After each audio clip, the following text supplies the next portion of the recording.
ফুলকপি আমার ননদ দিয়েছে ফুলকপিটা। খালি ফুলকপিটাকে দেখো কত বড় গাছটা, ফুলকপির গাছটা দেখো কত বড়। আর আনতে আনতে আরো বড় ছিল, এগুলো ভেঙে পড়ে যাচ্ছে, এত কচি পাতাগুলো ভেঙে পড়ে যাচ্ছে আনতে আনতে। তা ফুলকপির গাছটা ইয়া বড়, যেটা আনতে এত কষ্ট হয়ে গেছে।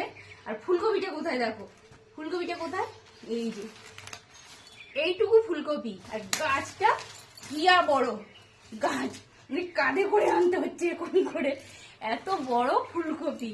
পাতাগুলো দিয়ে আজকে চচ্চড়ি হবে, ফুলকপিটা আজকে রান্না হবে না, কিন্তু এত পাতা আর কচি যে ভেঙে ভেঙে পড়ে যাচ্ছে, এগুলো আজকে চচ্চড়ি হবে, চচ্চড়ি। দেখেছো, মানে যেখানে বাগানে গাছগুলো হয়েছে এত ভালো লাগছে দেখতে, কি বলবো, গাছ থেকে দেখো কাঁধে করে আনার মতো।